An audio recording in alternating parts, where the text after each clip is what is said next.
No, here's the garage.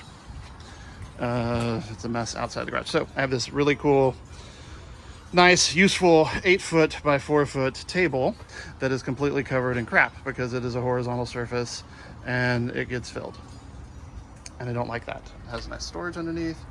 So what I want to do over there on the other side of that baker's rack, which is awesome. I have that for Harbor Freight boxes. It fits like 20 of them. It's sweet. Anyway, on the other side of that is a pallet rack that goes across. It's like a 12-foot pallet rack, I think, something like that. And it has to be that height because of those doors there, which go to the furnace, air conditioner, heater, thingamajiggy. And I couldn't block that. So it's that height, but that still gives me 2 shelves of stuff. And maybe you can see more stuff over there.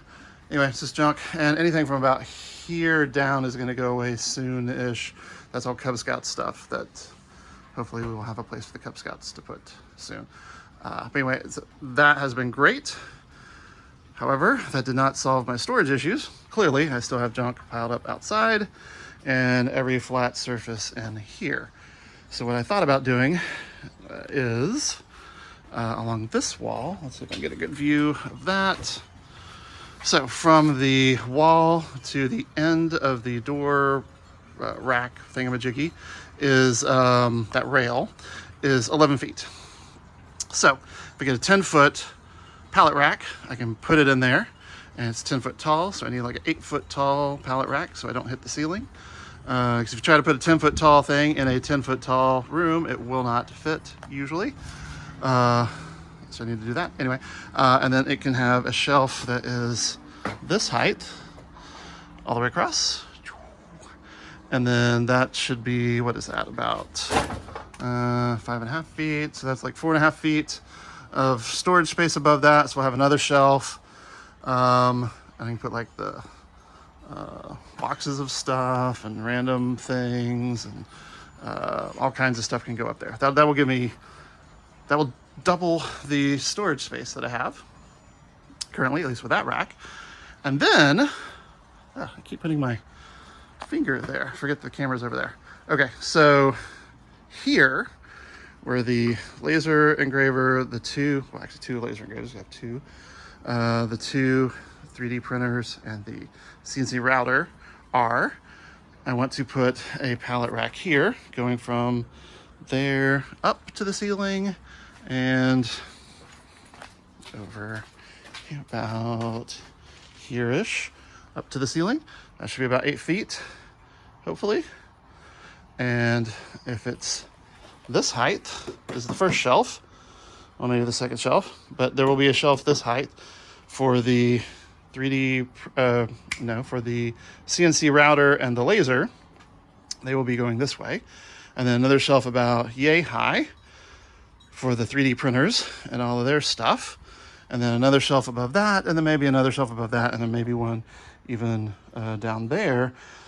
That will surely fix a lot of my storage issues. Plus, then all of this will be gone. It will be there. All of this will be gone. It will be there. That stuff I just need to figure out where to go. And that may be in here as well. But then I can move this table over here. Or I may just leave, actually, you know what? I may just leave it there. Well, no, I don't like that it's here because I can't use that vise. It's too close to that. So I was thinking about moving it anyway. And if I'm going to undo it and move it, might as well move locations. Stick it over here this way. And then maybe move this table over because that's where I store my clamps. I welded on some racks to that to store clamps, and that one can go over there. And then anyway, I'll have more room and more horizontal space to actually do work on. Plus have all of this shelving to store stuff. And then I would kind of like to do one here as well. This would have to be an 8-foot one, but I have to move this bookshelf that way.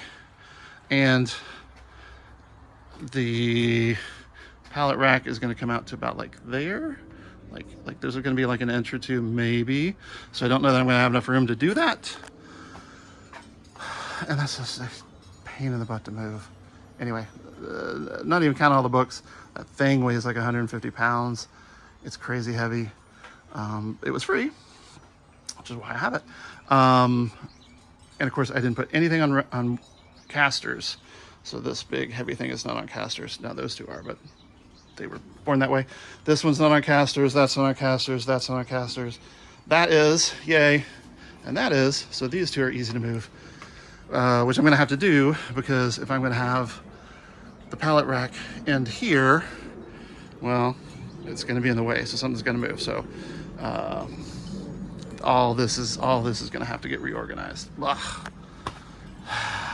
But it will be so much nicer when it's finished, I hope. And then I can do stuff easier without having to shuffle things around and get rid of them. And this is what I'm doing for my mother-in-law's wedding. This is, there's gonna be like 60 of these. And then I was making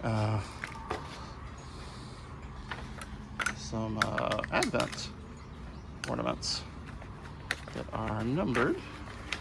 So you do a different one each day. And anyway, that's what I was doing over there. And I actually need to get back into doing these because their wedding is in July. So the problem is like each one of these things is a different size. So it's kind of hard. So I was doing them one at a time. And anyway. Oh yeah, I guess I have a third laser printer or laser engraver, but that one was crap. Anyway, this is the shop as it is now. Hopefully it will be better soon.